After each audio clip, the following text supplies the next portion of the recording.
Now, where is her turquoise scarf? That will definitely complete my look. I was raiding Mom's closet to find it when I accidentally dropped a belt on the floor. But strangely enough, it made a really weird sound. So I gave it a few knocks.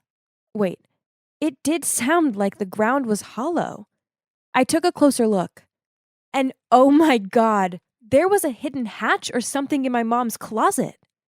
Of course, I had to figure this out. So after a few attempts, I finally managed to open it and found a big wooden box. Why was she keeping something a secret from us? I took a deep breath and I opened the box. There were some old pics of my mom when she was younger, an old teddy bear, and some cassette tapes. Why on earth did she have to hide these? I dug even deeper and found a stack of letters. All of them were from the same address. Hang on, I knew that place. It was an orphanage just outside the city. So far, nothing made sense to me, so obviously I had to read them. They were all from this orphanage sister called Anna Maria. She kept writing about some girl named Eliza, and the more I read, I eventually realized that this girl, Eliza, was my mom's daughter. That meant I had a half-sister? I couldn't believe it. And from the sounds of things, my mom hadn't seen Eliza since the day she'd dropped her at the orphanage. So my mom didn't even know what she looked like after all these years? This was insane! How could mom have done this? Not to mention the fact my dad is a politician, so I'd been raised to always be a good person, just like them. But after what I just found out, I didn't know what to believe anymore. This is so absurd. But one thing was for sure, I had to find Eliza. The next day after school, I went to the orphanage. I told Anna Maria everything, and then she said that Eliza had left when she turned 18, but that she came back every weekend to help out. She then gave me Eliza's home address. I followed Google Maps and ended up in a seriously creepy neighborhood. As I knocked on her door, a billion questions ran through my head. What if she didn't want anything to do with us? What if she hated me because I stole this great life that was supposed to be hers? But there was no backing down now. As soon as the door opened, I froze. Could this really be my half-sister? Standing there was this tall, mysterious-looking girl. I was trembling as I said, "Hi, are you Eliza?" She just gave me a skeptic look, then replied, "Why? Who are you?" I couldn't hold back my tears and said, "I can't believe I found you. I'm Alicia, your half-sister." Eliza looked shocked and then said, "Oh, okay, calm down. Come on in, then we'll talk." I sat on the couch and told her everything. Then she began to tell me how miserable her life was, how she worked 4 jobs and it still wasn't enough to pay the bills. Gosh, I felt so guilty hearing all of this. How was it fair that I had a carefree, happy life and she'd been left all alone? I couldn't leave Eliza like that. I had to do something. After that, I rushed home and dragged Mom to my room so I could speak to her privately. I confronted her, and at first she denied it, but she eventually burst into tears and admitted everything. I couldn't believe my ears when I heard the whole story. When she was 18, she'd given birth to Eliza, but Eliza's dad wouldn't take any responsibility. So my mom decided to raise Eliza on her own. It was tough for her, as she didn't have a decent job. Then after about 6 months, my dad appeared and showed interest in her, and because he came from a wealthy family, my mom jumped at the chance to be with him. However, she thought that if he knew about Eliza, he wouldn't be keen. So with a heavy heart, she decided to send Eliza to the orphanage. Ever since then, she'd sent a letter to Anna Maria every year on Eliza's birthday. But she asked her not to send any photos of Eliza, as it was too painful to see. I couldn't believe my mom gave up her daughter for money. I begged my mom to meet up with Eliza. She at least owed her that. I explained how miserable Eliza's life was, and how she didn't deserve that. Finally, my mom agreed. So the next day, she picked me up from school and we went to Eliza's.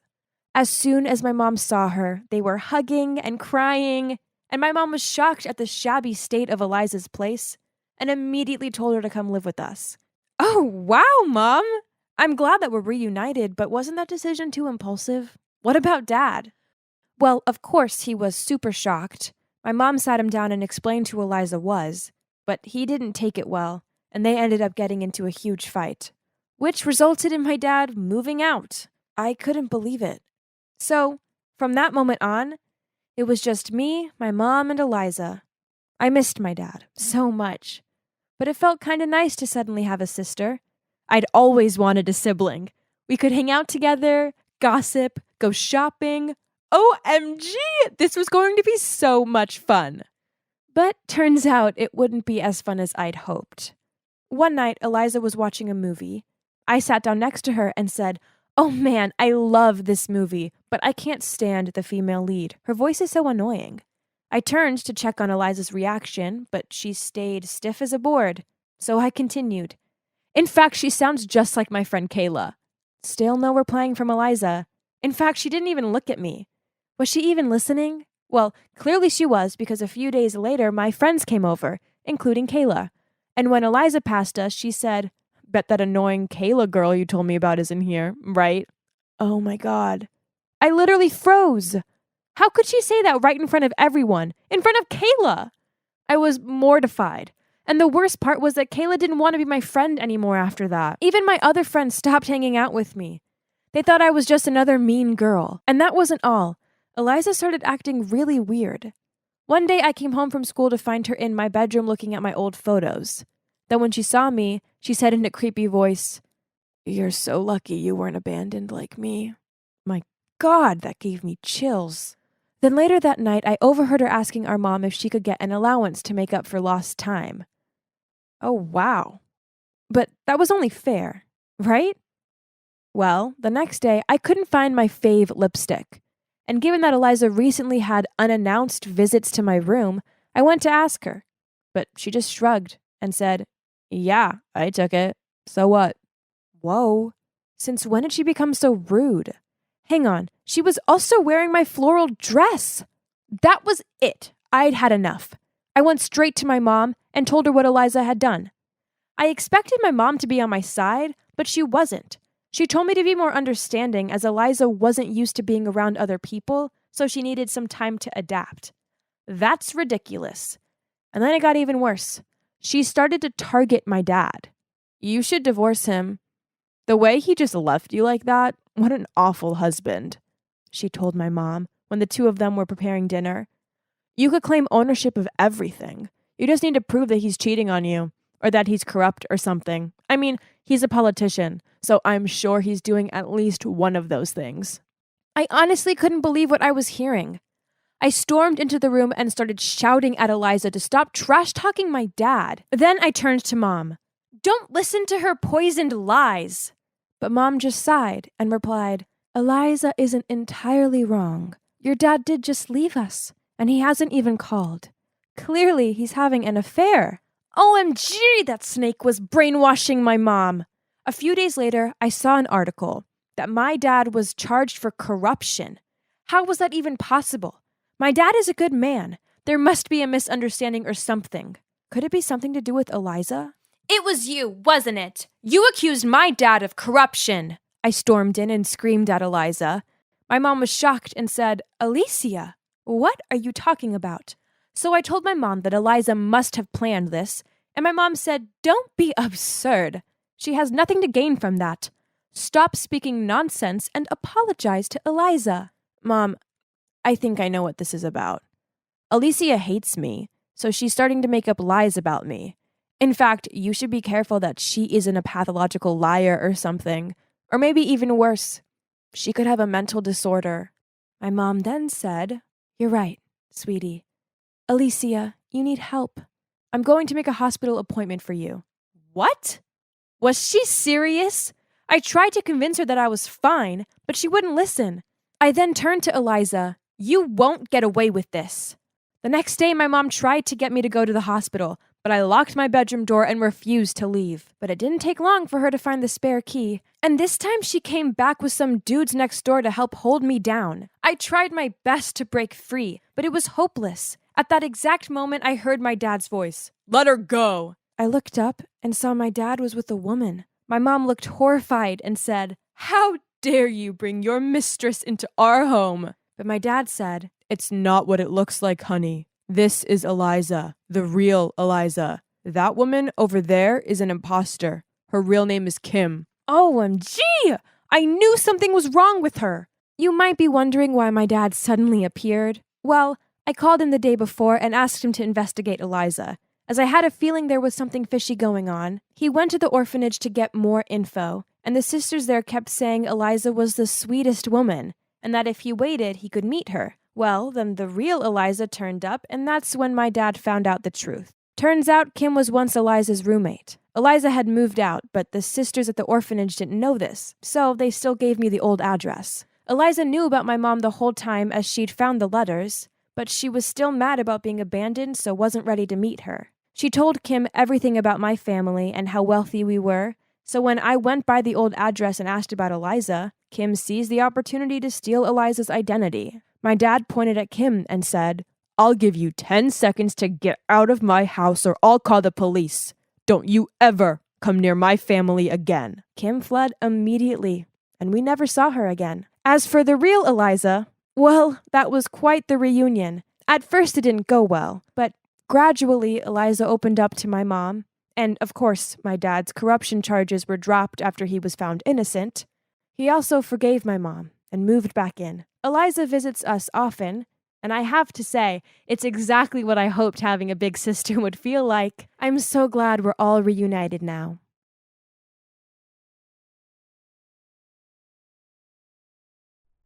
Susan, hurry up or we'll be late to see the House of Gucci. Hang on, where was Susan? I looked around to see my friend standing on the spot. Lola, isn't that your car? I looked in the direction Susan was pointing and saw my beloved car resting on the back of a tow truck. Great! Our only mode of transport was being impounded for illegal parking. So much for a movie trip. Well, let's call it a day. My line of thought just ended when, oops, something fell on my shirt. Ah! Those stupid birds! Unbelievable! This was my brand new tee, and now it was covered in bird droppings. Oh yeah, welcome to a normal day in the life of Lola the Jinx. Yes, I've been called that since I was a little kid. All of my relatives, except for my parents, have always been extra wary of me. Then, when I was 12, during a boring family gathering, I overheard a heated conversation between my uncle and my parents. "Stop living in denial. That girl's bad luck. Send her off to boarding school, anywhere, as long as she's away from this family. You're being ridiculous. It's my daughter you're talking about. The fact that you lost your job has nothing to do with her. She's just a kid." That's right. This isn't Lola's fault. You need to stop blaming her for everything because of some silly words. It turned out that the silly words in question were told by a prophetess on the day of my birth. So, my family owned a famous furniture manufacturing business in the area. But unfortunately, on the day I was born, there was a fire in the workshop and they lost everything. On that same day, a prophetess passed by my house and dropped a sentence that made everyone in the family panic. "That newborn is a jinx who will bring misfortune to the entire family." So that's why relatives ignore me, don't invite me to parties, and whisper about me behind my back. I don't want to believe the prophecy, but with all the bad luck I've had so far, it's hard not to. Have you ever carried an umbrella around with you for 6 days straight, only for it to be sunny? Then the one day you forget to bring it, it pours down? Or have you ever been able to lick a delicious-looking ice cream when you tripped and splashed the whole ice cream on the poor person standing opposite you? Well, not only was I unlucky in my own right, but my ill fortune also affected the people around me. It's no wonder I'm a shy girl who struggles to make friends. Besides my parents, I only have one friend, Susan. Hey Lola, have you ever thought about breaking your bad luck? There's a very famous fortune teller in town. Breaking bad luck? Well, that sounds like a good idea. I've had enough of being Lola the Jinx. The next day, following Susan's instructions, I went to a small house on the outskirts of town. As I knocked on the door, I was nervous and excited. I hoped this would finally be the end to my run of bad luck. A woman in veil let me in. I couldn't wait any longer, so I blurted out, "Hi, I'm here since I heard you could help me get rid of my bad luck, right? Please help, whatever it takes." The fortune teller sat still for a moment, then a smile lit up through her veil. You're Lola, daughter of the Gonzalez family, right? I was stunned. Whoa, she was good at her job. I mean, I hadn't even introduced myself yet. Of course, I already knew that you'd come here. But it would be difficult for me to eliminate your misfortune.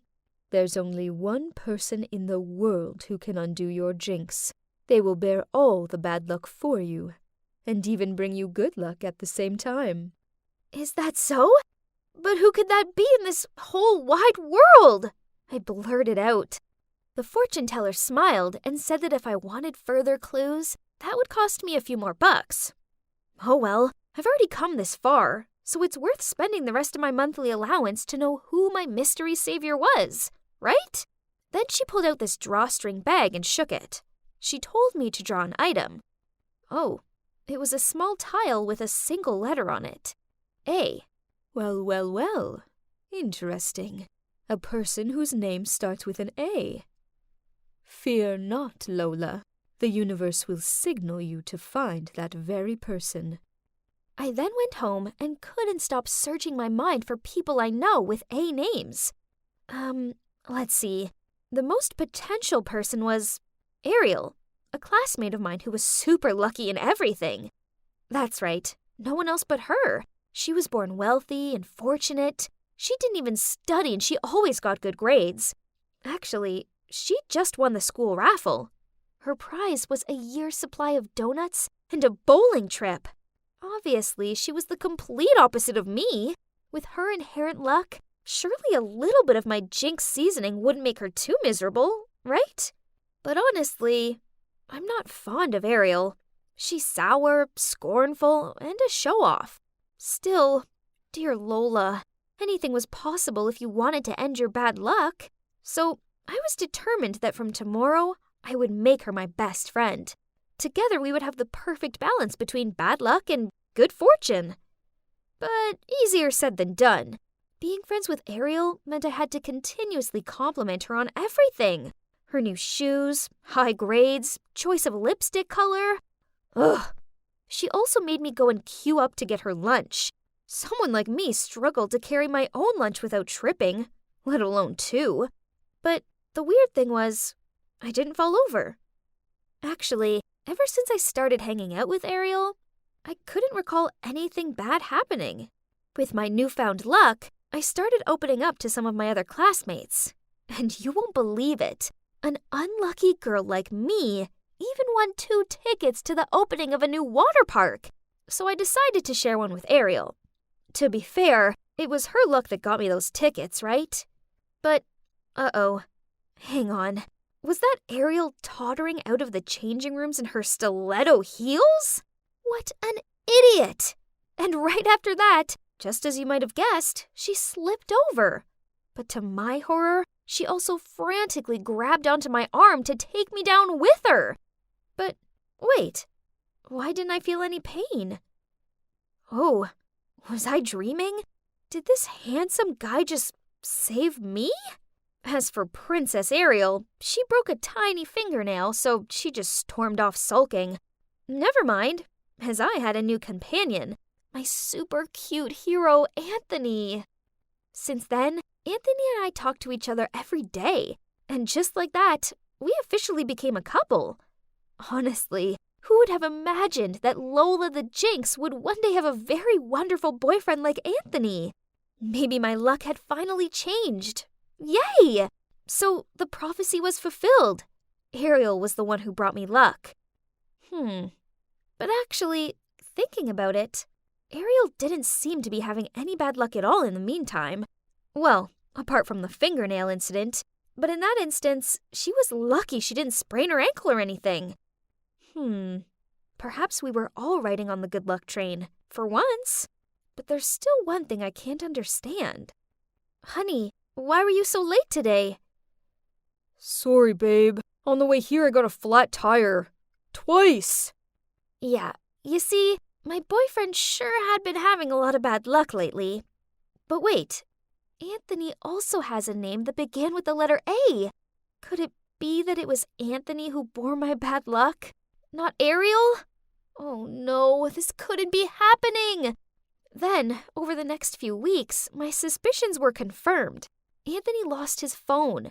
He misplaced his assignment, picked up the wrong dog from the vet's, and even managed to walk into his mom's brand new, expensive vase. Smash! I could continue to be a jinx, but I didn't want any of my loved ones to endure this fatigue for me. Instead, I needed to find a way to help Anthony get out of this for good. Maybe he could befriend someone super lucky. Then this would reverse his bad luck. With this plan in mind, I planned a picnic for us both, then invited the luckiest person I knew along too, Ariel. At first, it seemed to be going really well. It wasn't raining, and there weren't ants in our sandwiches. But then I noticed Ariel giggle and twizzle with her hair as she looked at Anthony. Oh no, Ariel had a crush on my boyfriend. The problem was, the more I saw them together, happy and bad luck free, the more I concluded that Anthony was better off without me. So I started ignoring his calls and messages and purposely avoided the places I knew he would be. All was going well until he showed up outside my school. Ugh! Lola, why are you ignoring me? What did I do wrong?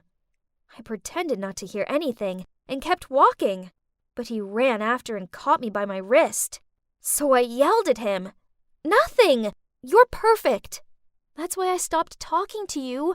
I'm a jinx, and you deserve better. He gave me a confused look, so I explained all about how bad luck had a way of following me and the people I was closest to. And that's why I had set up a date for him and Ariel. You're such a fool. Are you seriously ready to throw away what we have because of some stupid prophecy? Plus, I'm not an object for you to just give away to whoever you want. Then he stormed off. This was awful. Now I'd gone and lost my amazing, sweet, caring boyfriend, and I only had myself to blame. Later that night, Mom walked into the living room and saw me slumped on the couch crying.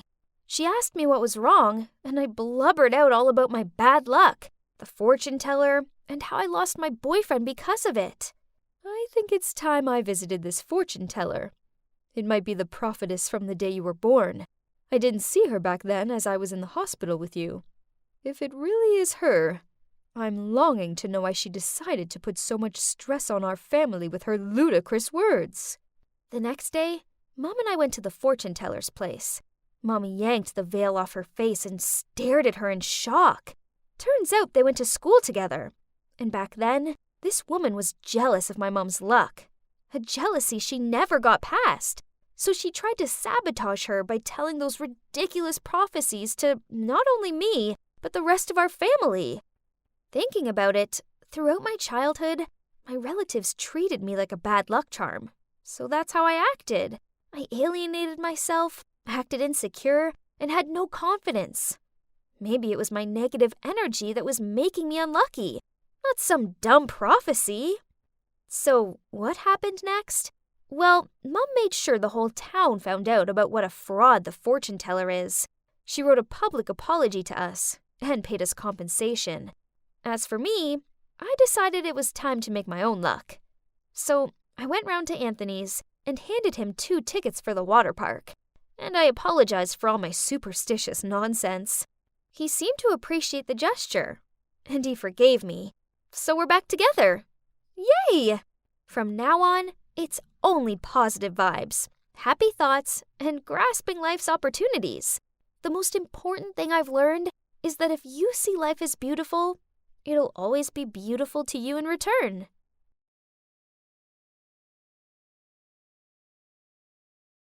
I stand here before you, looking back fondly on the 4 years of legacy we've all made together.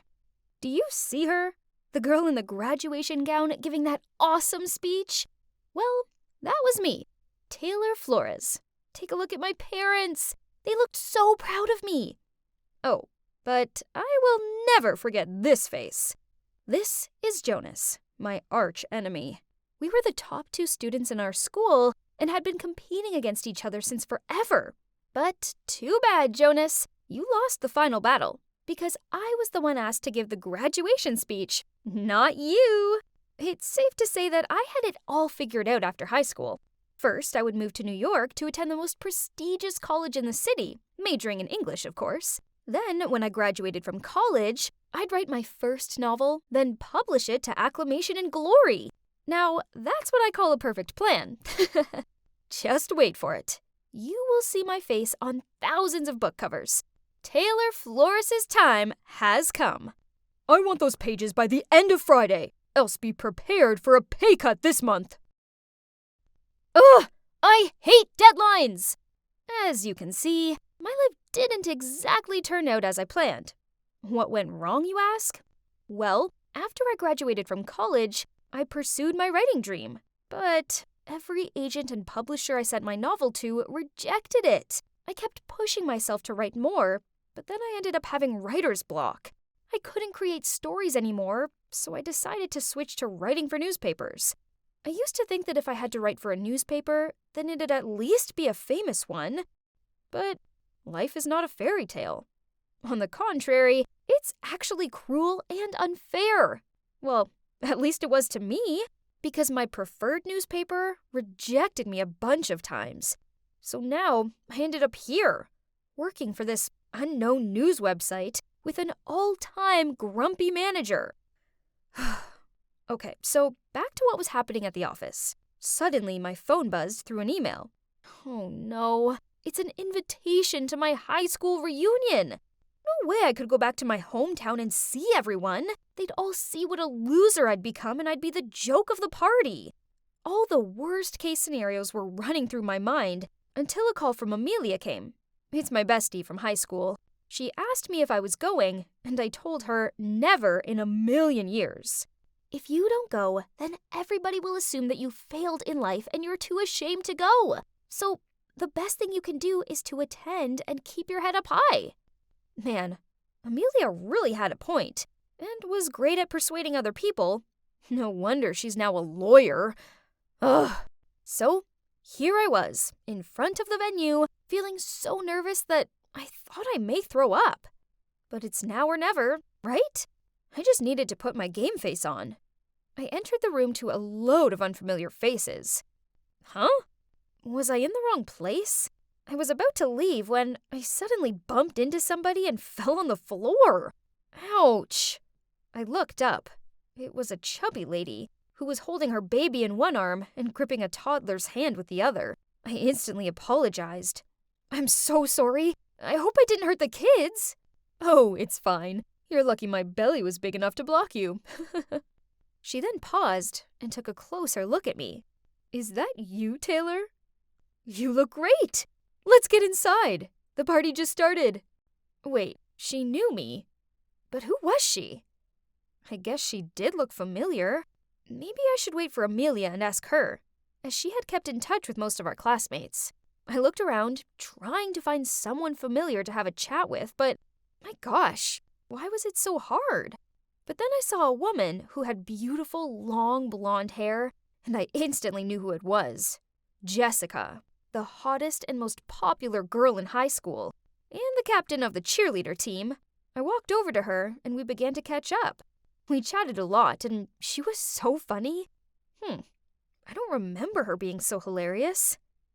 My God, you're so funny, Jess. Hey, Jessica! I heard Amelia shout. I looked over at her, and she was walking towards someone else. It was the chubby lady from earlier. So, she's Jessica? Oh my, she definitely changed a lot. But if that was Jessica, then who was this? Thank God I didn't say her name earlier. I excused myself from this mystery person, then whispered to Amelia, asking who the lady was I was talking to. Beats me. Why don't we ask her directly? She then did exactly just that. The lady gave us a playful smile, saying, "Try guessing. Are you Ashley? Nope. Natasha? Wrong. Tiffany? Negative. Wait, are you related to Jack Miller? You kinda look like him." Almost correct. Oh my, she wasn't related to Jack Miller, 'cause she is Jack Miller. Well, now she's Jill Miller. Turns out she never felt comfortable being a boy, so after high school, she underwent transgender surgery. Wow, that's incredible. I kind of felt overwhelmed, so I went to the bathroom to freshen up. On my way out, I saw a familiar face. It was Luke, the most handsome guy in high school. He was picking up trash and putting it in the garbage can. Aw, what a nice guy. We talked for a bit and... Oh, turns out he works here as the janitor. He was the one who recommended organizing the reunion here, and he was cleaning up as much as possible so later it wouldn't take him so much time. For real? Who would have expected that? I went back to the party and saw Amelia talking to a guy. Oh, who is this handsome dude? Amelia beckoned me over and introduced him to me. I couldn't believe my ears. It was Jonas, my arch enemy. The chubby dwarf Jonas with a face full of pimples now resembled an Abercrombie and Fitch model. Jonas just told me that he's been promoted to a higher position in his company. Ugh, seemed like he still kept his bragging habit. Some things never changed. Suddenly, Jonas asked me, "And what about you, Taylor? How has it been going for you lately?" Oh, snap! I couldn't tell him that I was working for this awful news website. That would be so humiliating.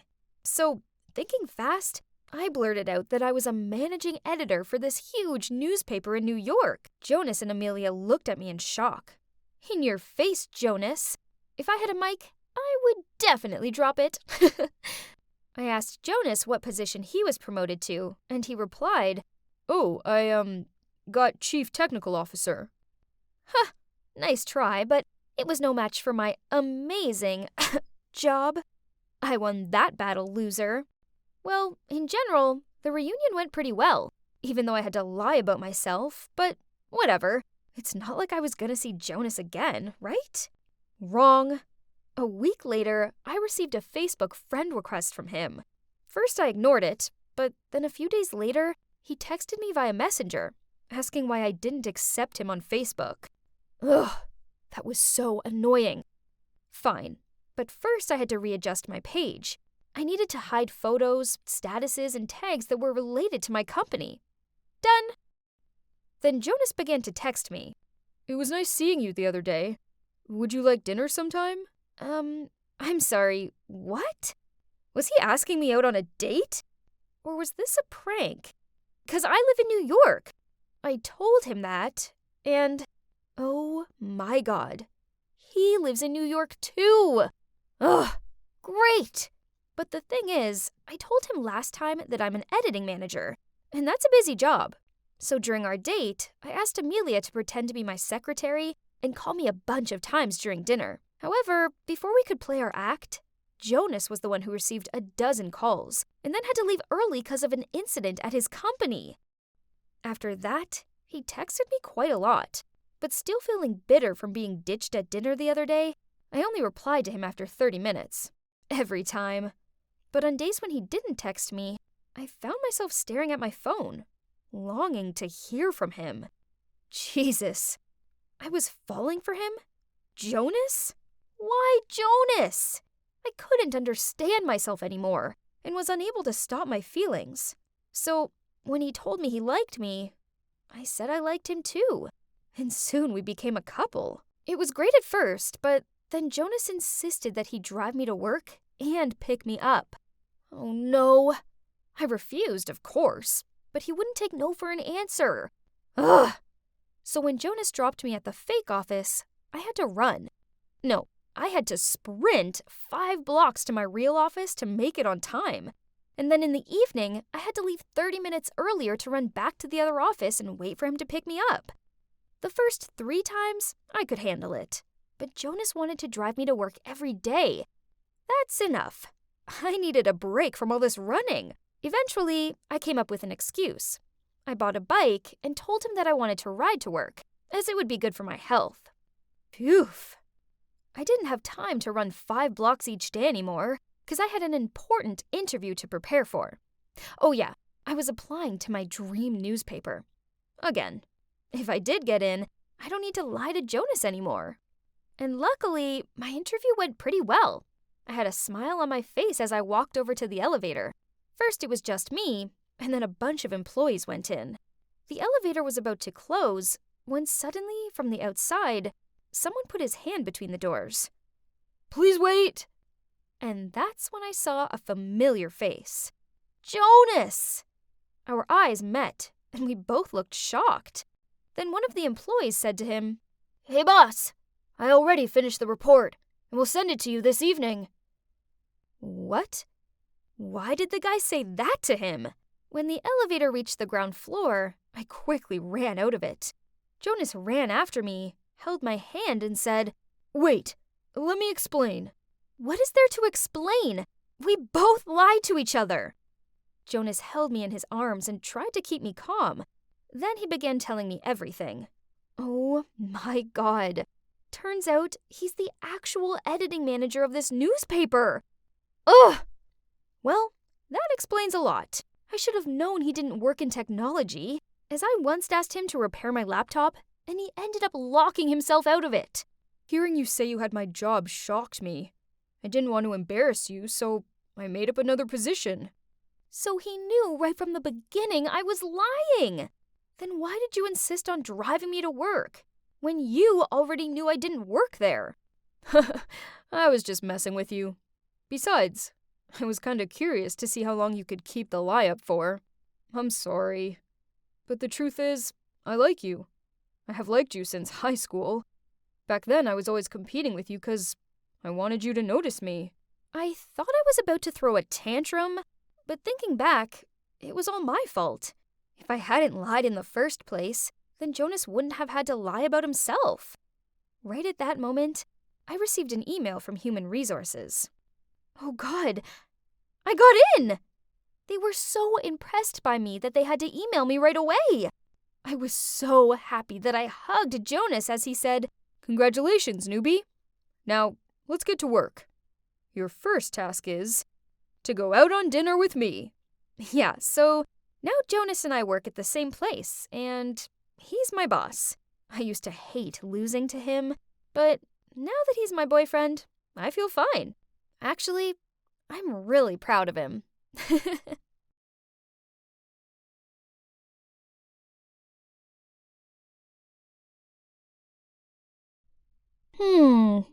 I wonder what's taking Valerie so long. She's been in that changing room for ages. Valerie? Is everything okay in there? Don't force it if it doesn't fit. No, this is the last dress in store. I just need to breathe in for a bit longer. So? It's beautiful, isn't it? Valerie spun around. Then suddenly, yep, trying to squeeze into a dress 2 sizes too small for her, then it'd split. The giggles around us started. Valerie blushed, hurriedly paid for the dress, and pulled me out of the shop.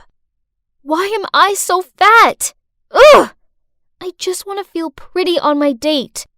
If I was skinny like you, I wouldn't have this problem. Poof! You know, it's not as easy as you think being thin. Yep, you heard me right. Being thin has its downsides. First of all, fashion. My nightmare. I have to wear an extra small size, and the clothes still hang off me.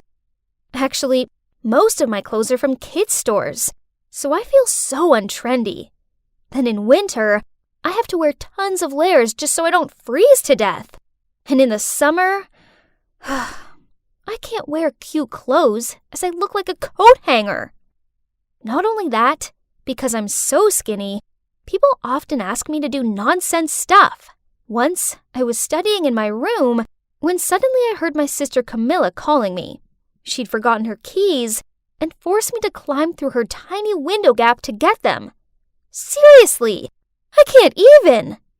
Then, on another occasion, Valerie made me crawl into the classroom locker to help her cheat on her Spanish test. Unfortunately, the teacher walked in while this was happening and gave me a week's worth of detentions, of course. Ugh! Oh my God, No Way Home is so good. I literally can't think of one bad thing to say about it. Yep, the part near the end. Ah! Yep, guess what? I'd managed to trap my foot in a manhole. Man, what rotten luck! I tried pulling my leg free, but it was no use. It wouldn't budge. There I was, freaking out that I'd be stuck here forever, and all my friends could do was huddle together and ask me questions like, Madeline, how on earth did you get your foot in such a small slot? Wow, that's unbelievable! Even Jaden, my bookworm friend, took out a ruler from his backpack and started measuring how wide the slot was. Grr. My dear friends, I'm being stuck down here. Stop gawping and help me! Finally, they tried helping me out, but in the end, we had to call the rescue squad. By this point, a massive crowd had gathered around me, and strangers were filming me. When I was finally free, everyone looked at me and held back their laughter. Even Parker, my crush, was smiling. Geez, this was beyond embarrassing. But a hot guy like Parker would never notice a moving skeleton like me anyway. Don't think like that, Maddie. You're so pretty. Show me some confidence, would you? Valerie said as she nudged my arm. I put the book down and glared at her, and suddenly noticed Parker walking towards our table, smiling. And yep, he said he wanted to sit with us. Even though I was cheering inside of my head, I still had to act composed. And oh my God, can you believe he even said I was cute? After that day, Valerie kept on encouraging me, saying he had definitely given me a green light. So finally, I gathered my courage to write down all my feelings for Parker on a note and clipped it to his notebook. At the end of class that day, he came to my desk and took my hand. Yay! Everything was fine, great even, until one day when the two of us were taking a romantic walk past the Swan Lake, Parker suddenly turned to me and said, You're so beautiful, Maddie. And if you just put on a few more pounds, I swear you'll be the hottest girl at school. Yes, I know, but it's hard for me to gain weight. No big deal. Just leave it to me. I'll fatten you up. I thought Parker was just joking, but it turns out he was being deadly serious. Since that day, every time we went on a date, instead of taking me to the bowling alley and movies as usual, Parker would take me out to eat. I swear I've tried all the restaurants in our town. More surprisingly, on my birthday, Parker even gave me a bouquet of fried chicken. How romantic! But this didn't change anything, as my weight still stayed the same. Parker was disappointed when he peered over me and saw the scales hadn't budged. Then he sighed out. How come you and Valerie are friends, but look totally opposite? Here comes our adorable, chubby Valerie. What? Parker called Valerie adorable again. This wasn't the first time either. Annoyed, I put down my fork and walked away from them. After that, I started avoiding Valerie. I did homework with other friends, sat with other girls at lunch, and every time I happened to see Valerie, I turned around and walked away. Honestly, I didn't want it to be this way, but just seeing her made me uncomfortable. But I couldn't bear to see my boyfriend call my BFF cute, while he thought I was too skinny. Then summer break finally rolled around. I thought it'd be just me and Parker, but then he went off to a summer camp in Spain. The plan was all ruined. So I spent a whole sunny day inside sulking. What's wrong? Are you bored because your lover is away? So why don't you take this time to surprise him when he returns? Surprise? A great idea popped into my head.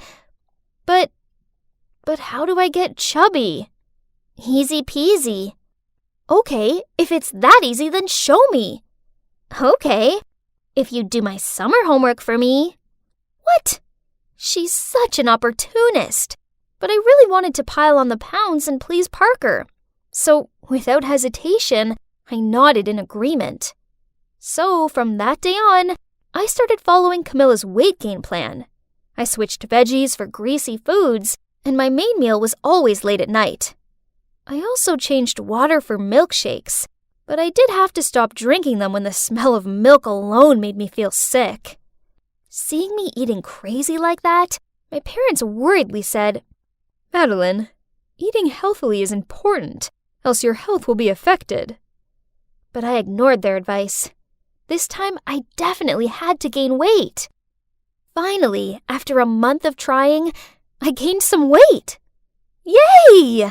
I looked a lot more attractive now, didn't I? I was studying myself in the mirror when I heard my phone beep. It was Parker. He was coming over tomorrow with a present for me. The next day, I put on this hot dress that I'd never felt confident enough to wear before, and I asked Camilla to help me do my makeup. As soon as I finished, I eagerly waited for Parker in the living room. The doorbell rang. I excitedly opened the door, but as soon as he saw me, Parker quickly said, Oh, sorry, I have the wrong house. Then he started to leave. Huh? He didn't recognize me? This will be fun.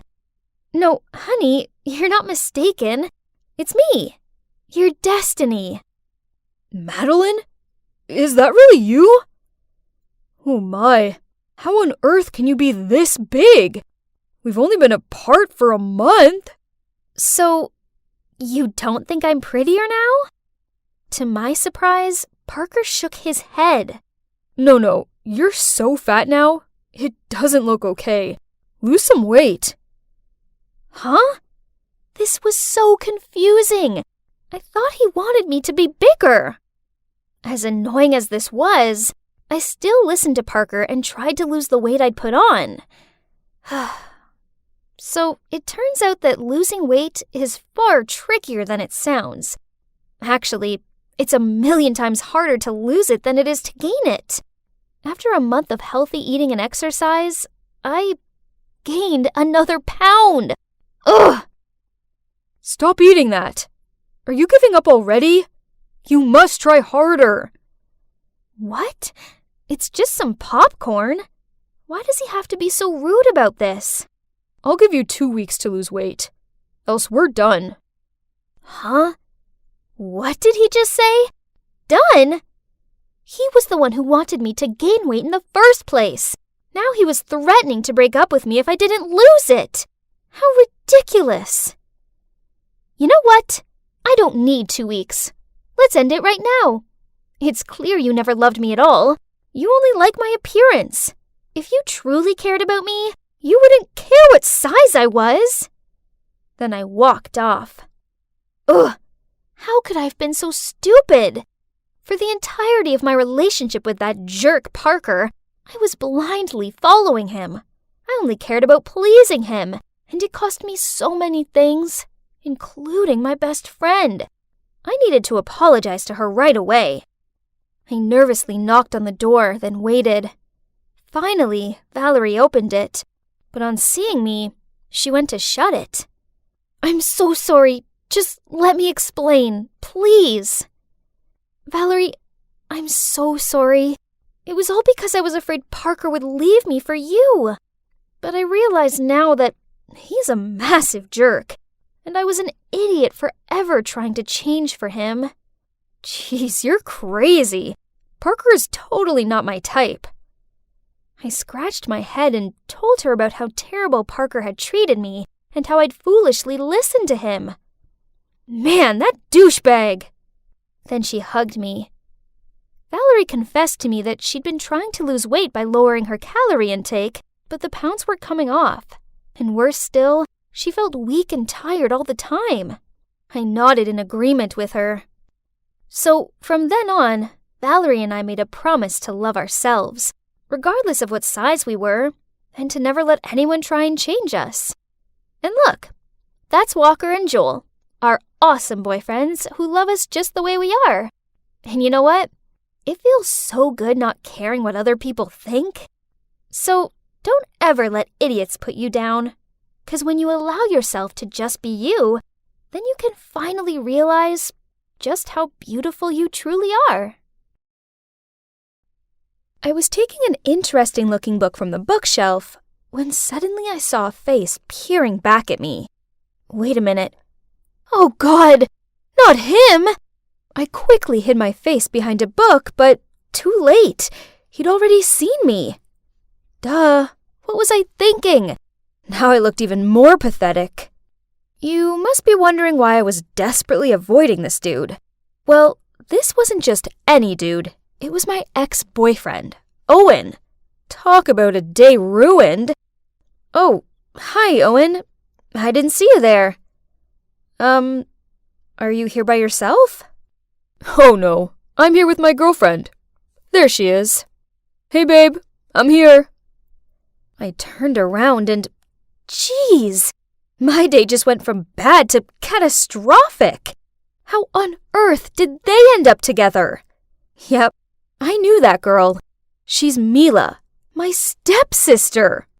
Oh, let me tell you about her. Actually, before we became stepsisters, Mila and I went to the same high school together, but we weren't close or anything. But out of the blue, my mom and Mila's dad somehow got together and soon got married. I tried being friendly towards her, but no matter what I did, she remained cold and unpleasant towards me. She even forbid me from telling anyone at school that we were family. And she started to compete with me for team tryouts, in tests, everything. Then one day, after a few months of living together, she informed our parents that she was moving in with her mom and switching schools. Why, you ask? Well, 'cause she couldn't stand living with me anymore. I'm not gonna lie, hearing her say that hurt like crazy. All I'd been was nice to her, but fine. If that's what she wanted to do, then whatever. And like I said, that guy over there is my ex, Owen. We used to date when I was a sophomore and he was a senior. But then he dumped me for the most ridiculous reason ever. Well, back then, I was on a strict diet. Every time we went out for some food, I would order a depressing-looking salad, and Owen would order a delicious hamburger with fries on the side. So I always snuck a fry or two from his plate, and a couple of bites out of his burger. But I mean, sharing is something totally normal in a relationship, right? But, well, Owen didn't think so. So just like that, he ended things with me, then went away to college. But now he was back in town for summer break, and he was dating my stepsister. Ugh.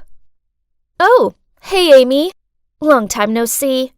Oh yeah, I hope you don't mind, but I'm with Owen now. Ugh, I hate her sarcasm. And did she have to latch onto his arm and stroke his hair? What about you, Amy? Are you seeing anyone at the moment? There was no way I was going to tell them I was single. That would be so embarrassing. So I flipped my hair, then started bragging about my awesome older boyfriend. A mature guy who has the face of a movie star and the body of a Calvin Klein model. Wrinkles started to form between Mila's eyebrows. In your face? But then Owen suddenly said, Great. How about a double date tomorrow night? What? Great idea, babe. I want to meet the lucky guy who stole my sister's heart.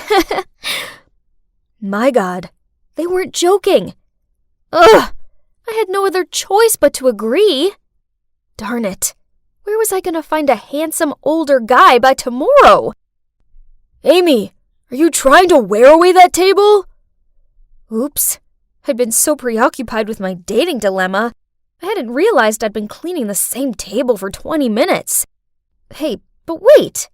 I took a closer look at my manager's face. Jake is handsome, older than me, and he's single. My God, I'd found my fake boyfriend. Now I just needed to persuade him. But he's way too serious to help with this stupid situation. I did know he was on the search for his perfect girlfriend, as I'd overheard him complaining about the disastrous dates he's been on. Cue my perfect plan. After we closed the coffee shop, I volunteered to clean up so I had an excuse to stay late with Jake. Hey Jake, my boyfriend Owen has an intelligent, gorgeous-looking sister who I want to introduce you to. At first he wasn't interested, so I showed him Mila's prettiest picture. Holy moly! That's his sister?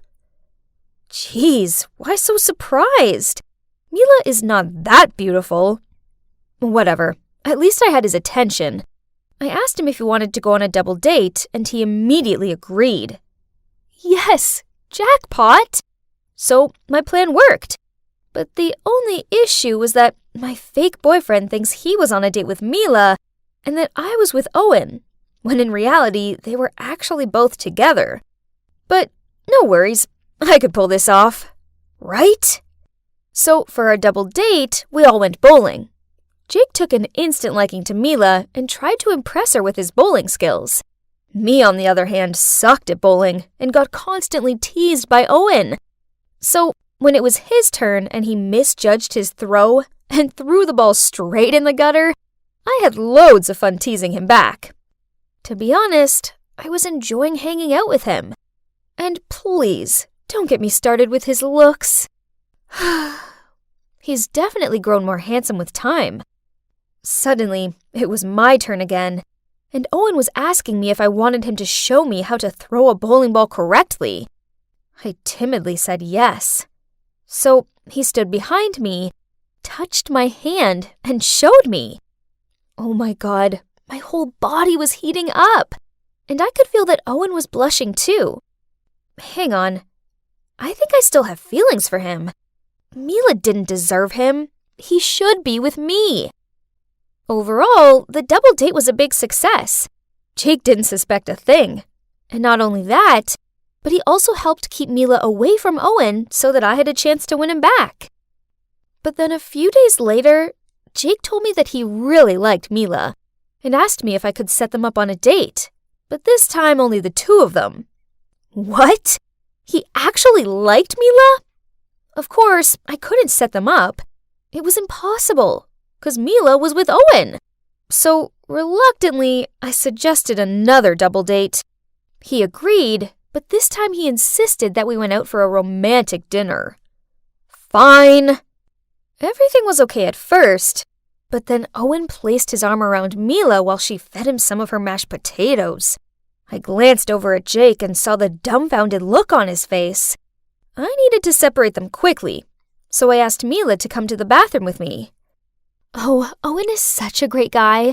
He's so thoughtful, and he always treats me like a princess. Ugh, she's so annoying. Well, enjoy him while you can, 'cause he would soon be mine again. When I walked out of the bathroom, Jake ran over to me and dragged me into a corner. Owen and Mila are really strange, don't you think? Are you hiding something from me? What? I would never. They're just close siblings, that's all. Oh, and by the way, I talked to Mila in the bathroom, and she thinks you're a great guy. Of course, that was a big fat lie. If I was Pinocchio, my nose would be as long as an entire baseball bat. But at least Jake was buying it, 'cause he looked so thrilled. We went back to the table and continued this so awkward dinner.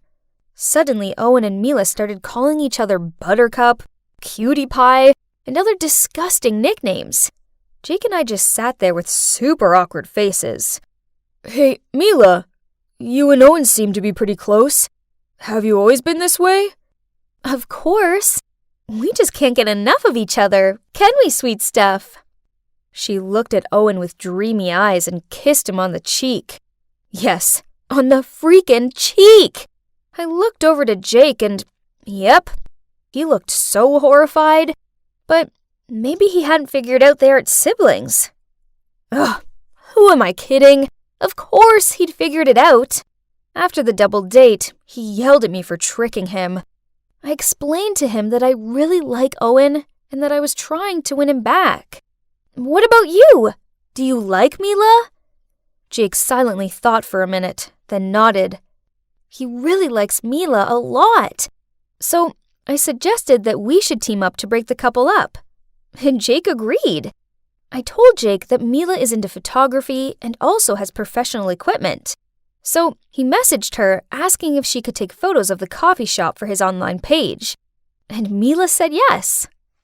While that was going on, I turned into a complete creep and followed Owen just so I could accidentally bump into him at the bakery. Then we had some croissants and talked about the old days. I thought it would be fun spending a whole day with Owen, but no. On the contrary, it soon began to get boring. Kinda annoying even. Turns out, his personality hadn't changed at all. He kept his food out of biting distance of me and still told the lamest jokes. Listen to this. What do you call a sad coffee? A depresso. Now I regret buying him that coffee. Maybe I should reconsider this. I mean, do I really want this boring guy back? Then he told me he was planning a special surprise for Mila, and he wanted to discuss it with me over dinner at his place. When I was in the kitchen helping him to cook, he suddenly lunged forward and tried to kiss me. Huh? What? I was so startled that I threw some carrots in his face. Oh my God. My plan actually worked and Owen had fallen for me. What about Mila? I thought this whole meeting was about a surprise for her. And that was when Owen came clean to me. He had no surprise planned for Mila. That was just a ruse to get me here. Also, turns out the time we met at the bookstore wasn't by chance. Owen had been stalking me. What? Creep! He also knew that Mila was my stepsister, so he purposely got with her to make me jealous. Amy, it's you that I love. It's always been you. What? Hearing him say that gave me the shivers. Well, now at least one thing's for sure. Any feelings I thought I had for him had 100% evaporated. Letting you go was a big mistake. Please come back to me. Mila means nothing to me. I don't care about her at all. Oh, wow. Owen is a massive jerk. How dare he take advantage of Mila's feelings like that? Ugh, I needed to warn her. But before doing that, I had to give him a piece of my mind. Let me make this clear. I only went on a double date with you guys because I didn't want to lose to Mila. Nothing else. May I remind you that you're the idiot that split up with me? Oh, and your jokes are really lame. And that's it. Owen just stood there with a bewildered look on his face, and I left. I ran straight to the cafe shop where Mila was and blurted out the whole truth about how Owen was just using her to make me jealous. I can't believe you're doing it again. What do you mean by that? Don't act all innocent. You're stealing my boyfriend again. Huh? What did she mean by again? Turns out back then, Mila had a crush on Owen. So when Owen and I started dating, she got real mad. And that's why she was always so cold with me. I didn't know. I swear. If I knew that, I would never have dated him. Ugh, just stop. I know you can't stand losing to me. Just leave me alone. I don't want anything to do with you. I give up. Talking to her was pointless. But then Jake suddenly spoke up. Mila, she's trying to protect you. If she didn't care about you, then she'd just let you be with that jerk. But no, she told you the truth even though she knew you'd probably react like this. Because that's what sisters do. They protect each other. Mila fell quiet for a bit, but then realized Jake was right. So we sat together and had a long, serious talk. There were laughter, tears, and copious amounts of hot chocolates, but in the end, we finally seemed to understand each other. So that was it. After all the drama, Mila and I put aside our feud and made up. At first, Mila was kinda sad about what Owen did to her. Luckily, Jake kept her company, and she soon opened up to him, and their relationship developed. And now they're dating. Yahoo! About me, I may still be single, but I'm okay with that. The main thing is that after all these years of hating and competing, Mila and I made up.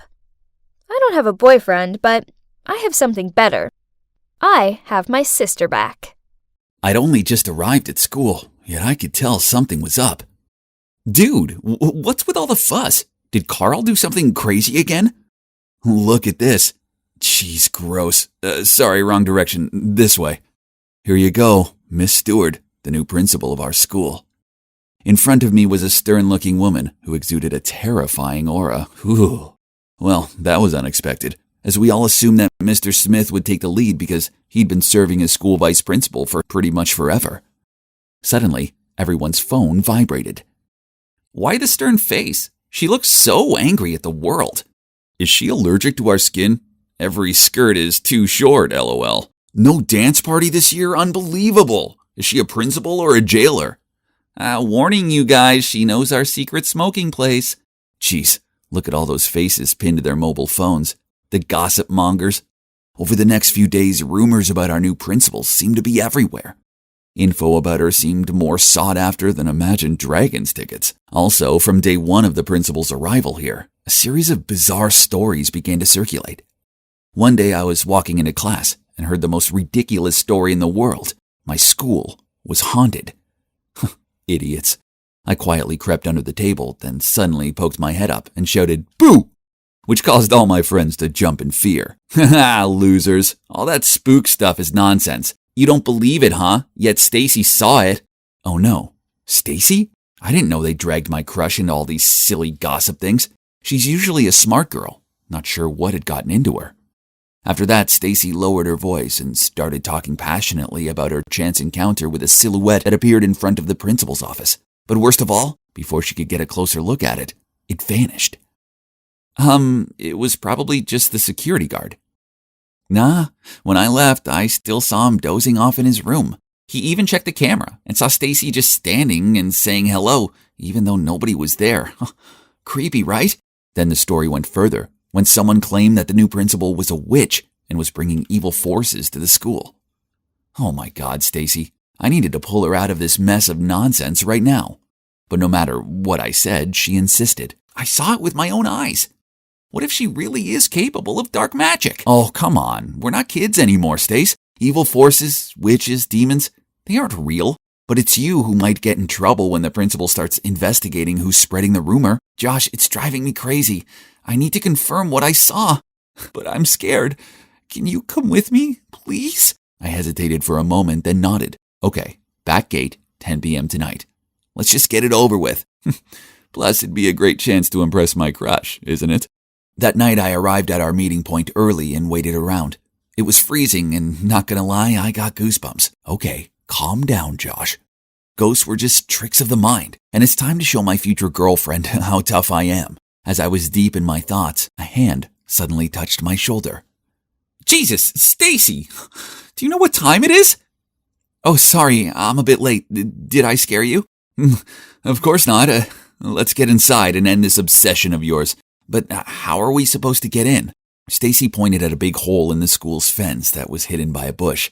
We then carefully sneaked through it and successfully avoided the security guard. Piece of cake. Inside, the whole school corridor was pitch black, and the streetlight shone from the glass windows. The scenario looked pretty much like a horror movie, but there was nothing to fear, right? I used the flashlight to guide Stacy to the principal's office, when suddenly a loud screech sound made my heart want to stop. Stacy clung to me in fear. Relax, I think it's just the sound of the speakers crackling. Are you scared, Stace? No, let's just go. But then, as soon as the noise stopped, another creepy sound started up. Footsteps. Had the security guard spotted the two of us already? I turned around and there was nothing but an empty space. Just like that, we continued walking, and they walked too. And when we stopped, they stopped. Then as soon as the footsteps began to rush towards us, I grabbed Stacy's hand and ran as fast as I could to the principal's office and slammed shut the door.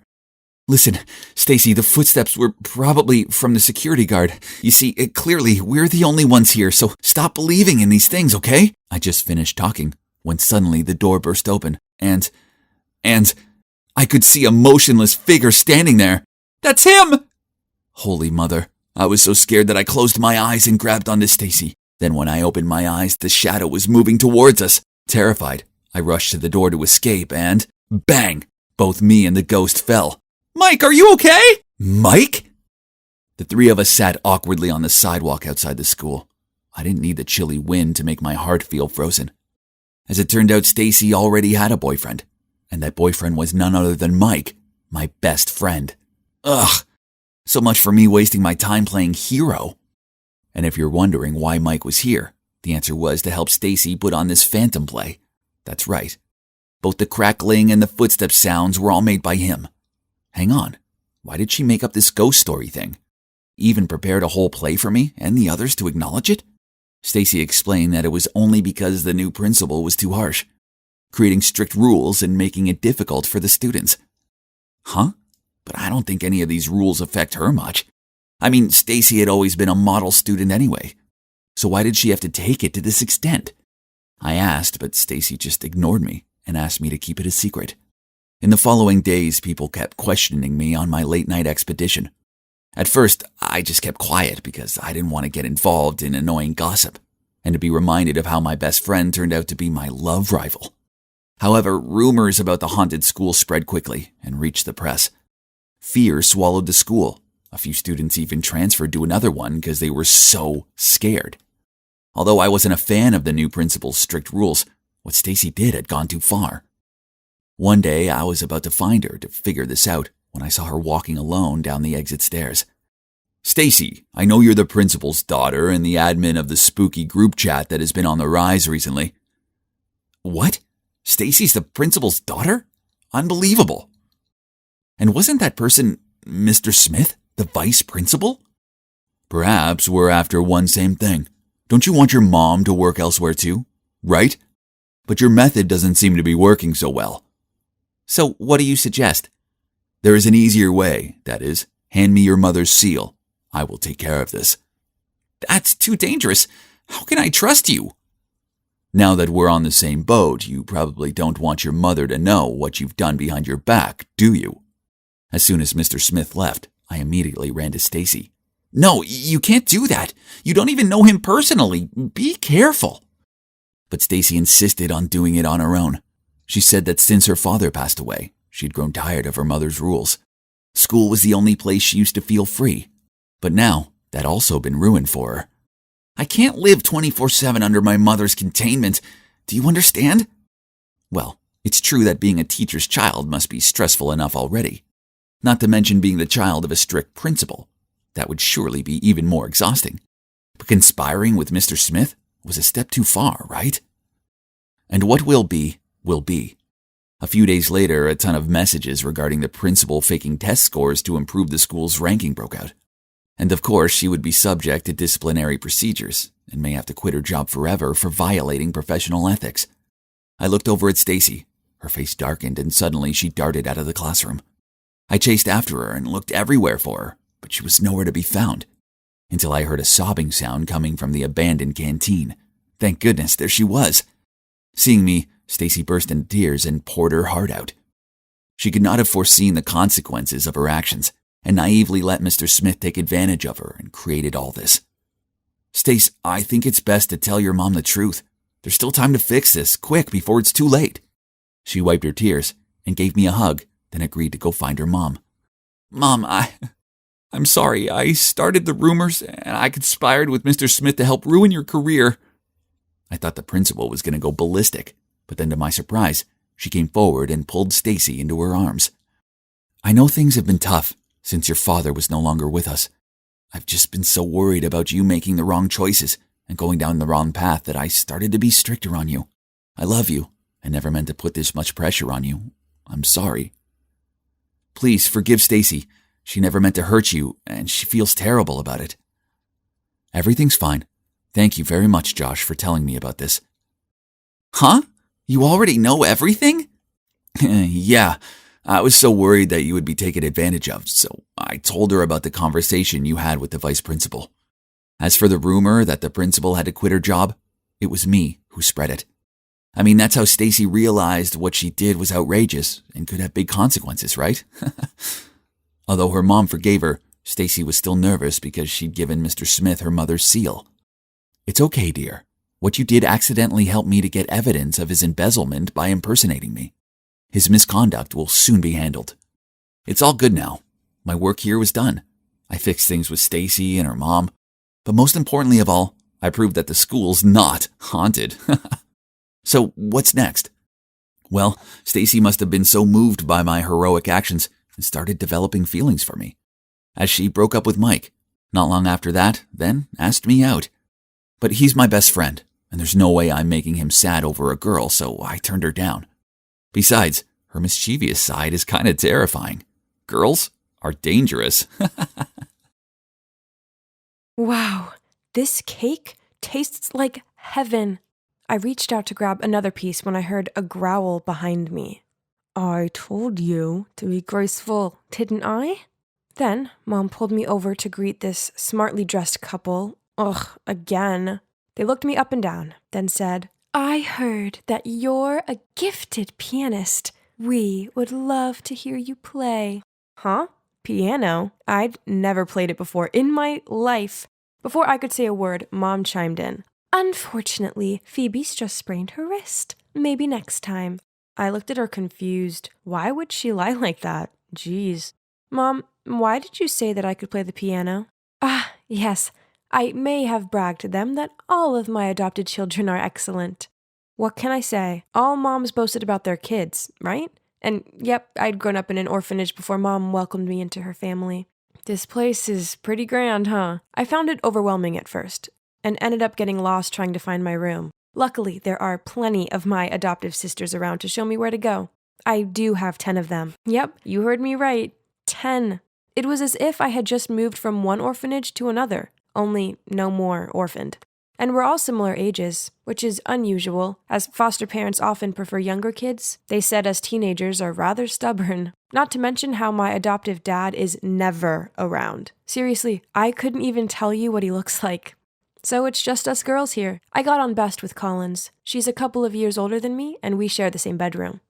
As much as I liked living with Mom and my sisters, Mom did make us all do strange things, such as wear cheesy clothes and walk in a straight line. Worse still, she forced me to learn the piano. Ugh, I was not at all musical. I just made a right din. She also taught me how to eat properly, but it did kind of feel like a dog training session. I was only allowed to eat when she showed a signal, and by the time I could catch up with how to use the silverwares, the meal was already finished. Ugh. But I suppose that's how every mom teaches her daughter, right? And apparently, Mom didn't have the patience to coach me anymore, so she handed me over to Collins, her star daughter. We spent an hour every day talking together, or rather, she gave me pointers on how to talk correctly. Collins said I needed to control my volume because I had a tendency to shout my words, and it wasn't very ladylike. I had to whisper at the same volume as her, and also choose my words carefully to show intelligence and grace. Ugh, maybe it'd be easier if I just didn't say anything at all from now on. Aside from Collins, I didn't have a chance to get to know my other sisters, as Mom made each of us pursue a different aptitude. Then we had to perform for her on our monthly assessment. Mom's overall very gentle and caring, but too strict when it comes to training. So we all have to spend a lot of time and effort in practice. One day I was trying to make sense of the music sheet when I heard Lexi complain, Ugh, why does Mom force me on this mission impossible? So boring. What? At least ice skating is 1,000 times more fun than the piano. If only. An idea popped into my head. That night, I went to my mom and timidly said, Mom, I want to switch from piano lessons to ice skating. I can exchange with Lexi. What?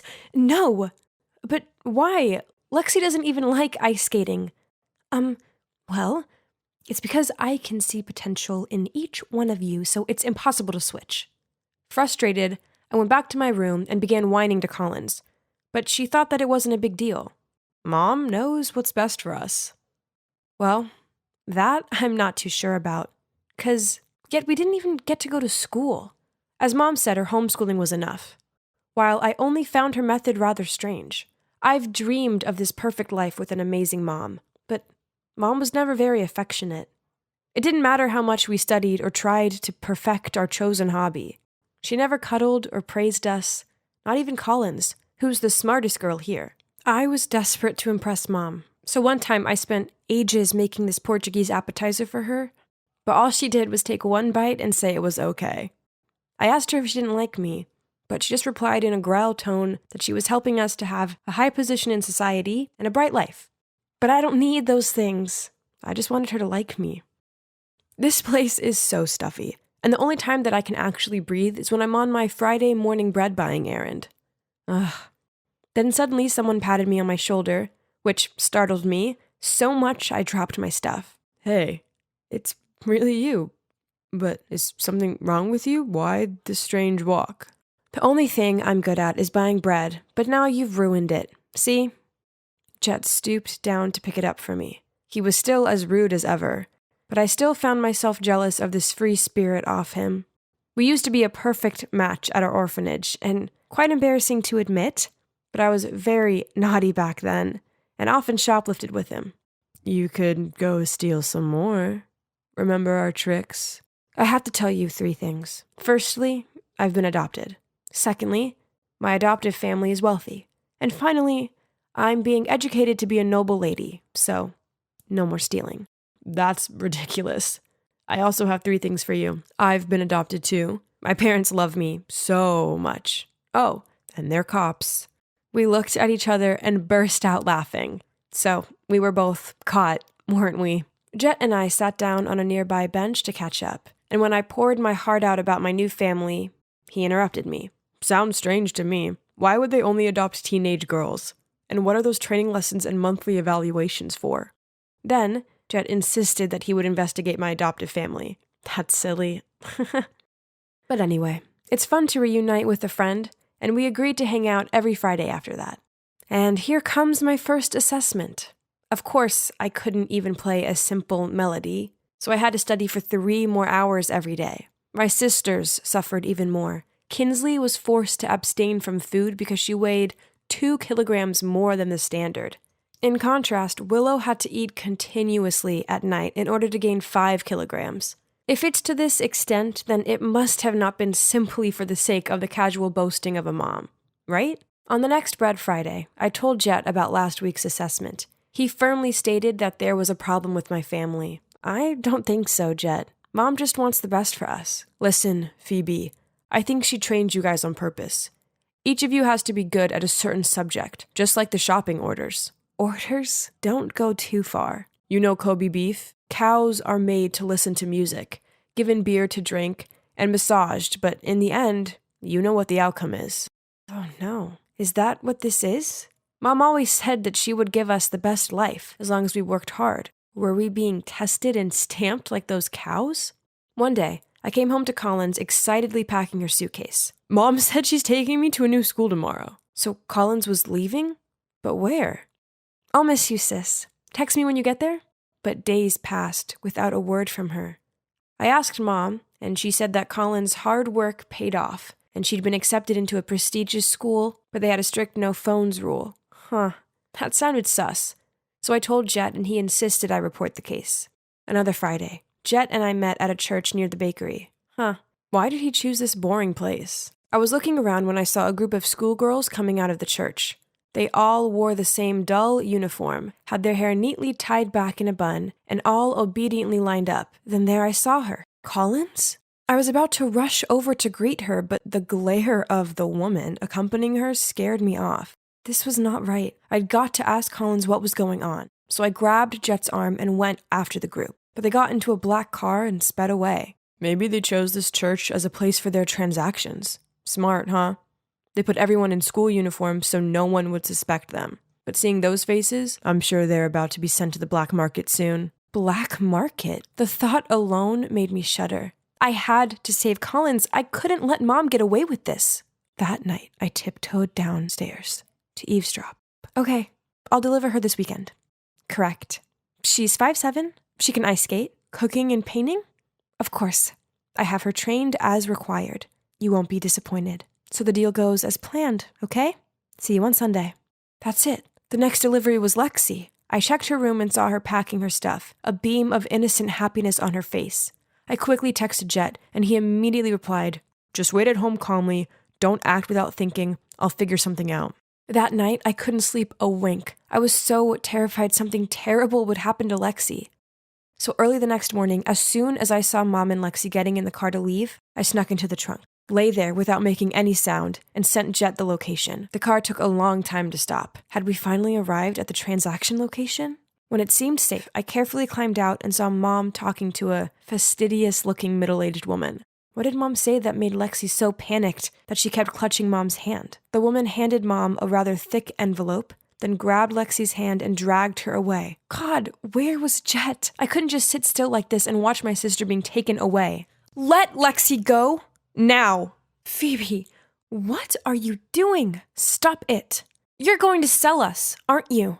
I already know the truth. What on earth are you talking about, Phoebe? Furious, Mom pulled me away. Stop. Suddenly, 2 cops rushed in, ordering everyone to put their hands up. Behind them was Jet, still panting. Turns out they were Jet's adoptive parents. Help me! Mom is trying to sell me and my sister. Seeing that, the other woman quickly explained, No, there must be a misunderstanding here. I'm just helping Gianna's daughter to enroll at my school. Bewildered, my eyes darted from Mom to the other woman and then to Jet. In the principal's office, I told everyone why I thought my mom was a human trafficker. They all gasped in surprise. I made you practice that hard just because I want you to get in here, the most prestigious all-girls school, so that you can have a better life. I don't want to go to this school anymore, Mom. She told me all about the harsh rules. This place is terrifying. You can't force your kids to do that. You adopted them, so you have to make them feel safe and loved. Miss Gianna, this is a prestigious school, and it doesn't need your scandal. You led me to believe that your daughters were naturally gifted, which now transpires is all lies. I won't accept any child from your family from now on. No, they're my children. They deserve the best. Then she begged the principal to withdraw her decision, but she firmly shook her head. Suddenly, Mom shouted, Why? I just want them not to suffer like me. So what's wrong with that? Then Mom burst into tears. It turns out that in the past, Mom was in love with a politician. But he decided it would further his career if he chose to marry a graduate from this prestigious school instead. Mom loved him so much, she continued to be his mistress. But despite being fully provided for by him, Mom always felt that she was inferior to his official wife, especially when he proudly boasted about his smart wife and talented daughters. Then, when she wanted to start her own family, he wouldn't allow it. In the end, she decided to adopt girls and train them to become excellent so that they could enter this school regardless of their background. So that's the reason why she did this to us. I have to admit, I did feel a bit sorry for her. All of this was probably just to ease the pain of her past. But Mom, we don't want to go to this snooty school. We just want you to love us and protect us. I'm sorry. I was wrong. I was only trying to help. I'm sorry. It's all my fault. Then she hugged me. So, in the end, my sisters and I finally have a truly happy family. Mom doesn't make us do any dumb tasks anymore. Instead, she lets us pursue our own dreams and passions. Now we all go to a public school and live out our normal teen lives. It's wonderful finally having an amazing mom, incredible sisters, and my pretty awesome best friend, Jet, all by my side. Hi there, I'm Flora, Portside High School cheerleading captain and beauty pageant queen. My natural beauty and charisma mean that everyone's drawn to me, but hey, I don't make it easy for them. I only allow a select few to get close to me as I can't be seen associating with just anyone. Only my classmate Nina is pretty enough to have the coveted position of my BFF. Birds of a feather flock together, right? My high school life was perfect. But then, in the space of one day, that all changed. The principal, Mrs. Harrington, told me that due to my cheerleading abilities, I'd won a scholarship to the ACL Academy, a boarding school for the athletically gifted, and I was leaving today. Huh? This made no sense. I mean, I don't even do sports. I rushed straight home to discuss it with my mom and found her sitting on the couch surrounded by a load of shopping bags. Yep, she'd already spent the scholarship money before I'd even found out the news. I know Mom loves money, but how could she make such a huge decision about my life without discussing it with me first? Ugh. Looks like I had no choice but to leave Portside High behind and go to this stupid sports school. Whatever. I'm a skilled cheerleader after all. It'd be a breeze, right? Wrong. This new school sucked. On my very first day here, I was woken up at 6 a.m. and forced to run 5 laps around the stadium. God, are these people superheroes or what? How are they able to run and laugh at the same time while I'm panting like crazy? I didn't have time to catch my breath when the teacher made us move to the gym to lift weights. After 3 hours in the hellish gym, I barely had time to digest my lunch before they steered me into the volleyball court. Yep, that's the sport Mom had registered me for. Ugh, this stupid sport. Finally, nighttime arrived, and I managed to crawl my aching body back to my dorm. God save me from this living nightmare. Suddenly, the door opened, and in stepped my 3 roomies, aka my volleyball teammates. Honestly, I don't even know if I could call them girls or not. One has super short cropped bangs, one doesn't say much and shuffles more than walks, and one wears clothes so baggy they resemble a tent. Obviously, I'm way out of their league. And you know what they all have in common? They're always sweaty. So gross. Come to think of it, I have to go take a shower ASAP. Otherwise, I might turn into one of them. Fresh out of the shower, I called Nina and blurted out how exhausted I was and how much I missed our school. Poor you, you must be so tired. Oh, by the way, I have some amazing news to tell you. There's a city beauty pageant coming up and I'm representing the school. What? But I won the school beauty contest. Yeah, you did. But you don't attend Portside High anymore, so seeing as I came second, they've given me the spot. Too bad, as you definitely would have won. What? How unfair! I was still in shock when the dorm supervisor stormed in and took away my phone. Yeah, I forgot to mention. This school even has a strict 10 p.m. phones away and lights off rule. It's all because they believe health is the most precious thing for an athlete. I tossed and turned all night. This beauty pageant was massive, and there's no way I could miss it. But I'm not at Portside High anymore. Instead, I'm stuck in this dumb jock academy. If only I could get out of here. That's right. I have a brilliant idea. I need to get expelled. So, I decided to skip practice and go cause some havoc for 3 days straight. I poured paint into the pool, cut off the badminton strings, deflated all of the soccer balls, and of course, I made sure that the security cameras caught it all. And as expected, the principal eventually called me into his office. Yes, this was the moment I was waiting for. Soon I could pack and get out of here. Only the rest didn't exactly go to plan. If it had not been for Mrs. Harrington. 2 laps of frog jumps around the soccer field. Now! What? Frog jumps? I hate those things! Why couldn't he just kick me out already? But wait, what does Mrs. Harrington have to do with this? After my punishment, I needed to vent. So, hugging my aching thighs, I called Nina to complain about my failed plan. And she just burst out laughing. Oh, Flora, those outdated tricks were never gonna work. You have to do something bold, like...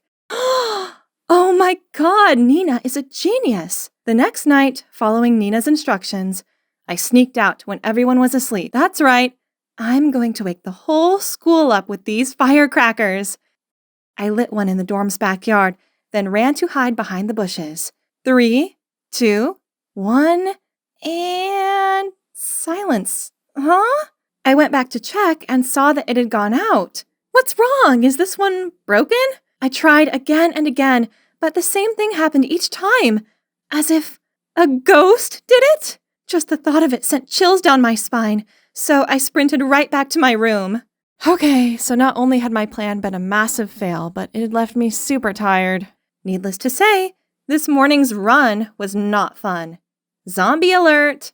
How come they look even more exhausted than me?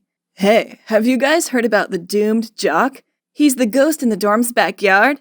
Allegedly, he attended this academy years ago, and he exercised himself to death right there in the dorm's backyard. So now he haunts it. What was she talking about? Could it be the one who messed with me yesterday was the doomed jock? I couldn't just give up like that. I needed to figure out a way to get out of this awful place before this ghost got me.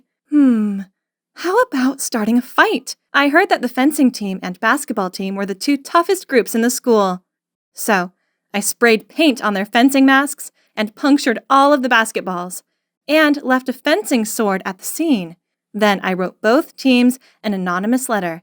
Sunday, 2 p.m., abandoned building near the back gate.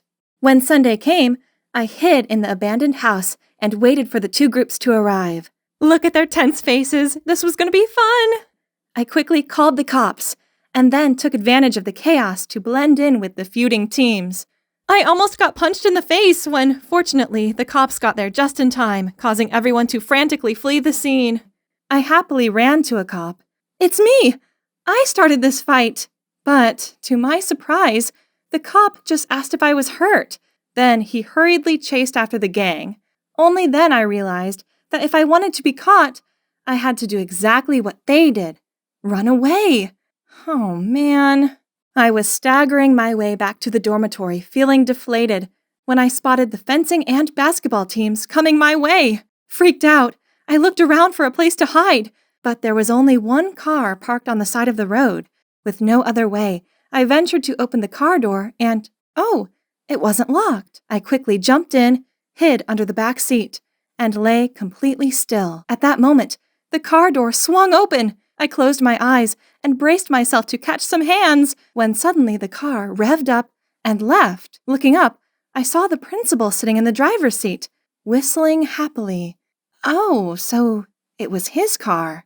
After a while, the car stopped in front of a bar in town. Didn't expect a serious man like him to go to such places.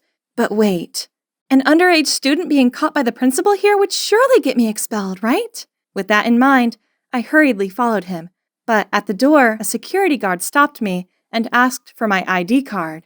I had no idea what to do when suddenly a strange guy appeared. "Hey, cutie. Need an ID card? How about this? I'll lend you a fake ID to get in. In exchange, you must go out with me tonight. Sounds good, huh?" Well, I didn't plan on sticking around for long, as I would just get in, find the principal, and get caught right away anyway, so I nodded in agreement. I was about to take the ID card from him when someone yanked me back and pushed me into a cab. My roommates! What are you doing here? Do you know you've just ruined my plan and— Ruined? Who's the one causing trouble here? Do you honestly believe that if you get expelled like that, your old school will take you back? Fat chance. Huh? How'd you know that I'm trying to get expelled? Turns out my roommates overheard the conversation between me and Nina. It was them who extinguished my firecrackers in the campus backyard, then made up the doomed jock ghost story to make me stay away from there. Then, when the basketball and fencing teams searched for me, it was them who lied that I was with them all day so I could get away with it. But what did you do that for? Don't get us wrong. We didn't do it for you. We did it to protect the school's reputation. Then they started telling me that, for the last few years, due to bad achievements, our school was on the chopping block to make space for industrial areas. The only way to convince the city council to keep our school was by winning the state's upcoming sports competition. We've all played sports for all of our lives. Sport is everything to us. If our school closes, we don't know where we'd go. That's why when we saw you being lazy and messing about, we couldn't just sit back and watch. Oh, I had no idea about this. Suddenly, I felt so guilty. I mean, of course I don't want to ruin their futures. I then also opened up to them and told them all about the beauty pageant. They insisted there must be a way to join the pageant without returning to my old school, so they searched around on Google, and guess what? Turns out the pageant accepts free candidates too, which means no school registration needed. What else could I wish for? I immediately signed up for it, and as a thank you to my new friends, I started making an effort at playing volleyball. I'm a tall girl, so my training position is a right side hitter. And you know what? There is this satisfaction whenever I was able to block a ball. Not gonna lie, this is much more interesting than I thought. That weekend, I went to the city to pick out some dresses for the beauty contest. I found myself immersed in racks of gorgeous gowns when a familiar voice startled me. "How about this one, Mom?" "Stunning, sweetie. You're the most beautiful girl in this world. I don't know what possessed them to pick Flora over you. But no need to worry this time, as I have sent her far away." "Yeah, that's where she belongs. I'll show them who's the true beauty queen now." "What? No way! My old school principal is Nina's mom? And transferring me to the sports academy was part of her plan, just so her daughter could go to the pageant?" I was fuming, so as soon as Mrs. Harrington went outside to take a call, I walked straight over to confront Nina. "I can't believe you're like that." Nina looked shocked at first, but then smirked as she said, Like what? Like someone who's far prettier, more talented, and crown-worthy than you? Thanks, sporty girl. I shoved past her and stormed out of there. Wait for it, Nina. We'll soon see who the real winner is. The next few weeks were crazy busy with volleyball practice and the pageant preparations. I may have only been a reserve, but I still wanted to give it my all to motivate the team. The sports competition soon arrived, and after 2 days of competing, the fate of the school came down to the final match. Our volleyball game! Talk about intense. It sucked it was on the same day as the beauty pageant, as I would have loved to be able to cheer them on from the player bench. But then, disaster struck. The girl who plays right side hitter sprained her wrist and couldn't play. The whole team looked so worried, and that made my heart ache. There was only one thing for it. I'd replace her. If I was quick, I could still make it to the beauty pageant afterward. Come on, Flora. Stay focused. Just 1 point left, and we'd win. Suddenly, the ball came flying at me. This was it. I hit it with all my might and... Score! We won! I was busy celebrating our victory when everyone suddenly asked me about the beauty pageant. Oh my God! I almost forgot! The match went on longer than I thought it would.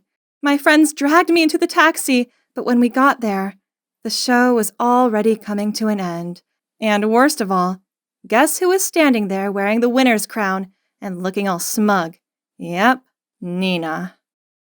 Did you come to congratulate me? Thanks, bestie. Oh, you guys must be Flora's new friends. That figures. How cute. Stop the act, Nina. Yes, they are my friends. They're not fake, and they're 1,000 times more interesting than you. Say whatever you want, but I'm a beauty queen now, and you're no longer at the same level as me. My friends started clenching their fists, so I quickly pulled them away before anything happened. Right at that time, an announcement came across the speaker. Attention, pageants. We've just discovered signs of voter fraud. Please stay inside the hall and await further confirmation. About 30 minutes later, the truth finally came out. Turns out, Nina's mom had paid for the voting texts. Needless to say, Nina had her crown taken off her immediately, and Mrs. Harrington also lost her principal job. What goes around comes around, right? As for me, I'm not bothered about beauty pageants anymore. Instead, I have a new hobby, volleyball. Turns out I'm pretty good at it, and who knows, I might even become a professional player. And you know what the best part of all this is? I now have true friends by my side who I know will be willing to help me anytime and anywhere.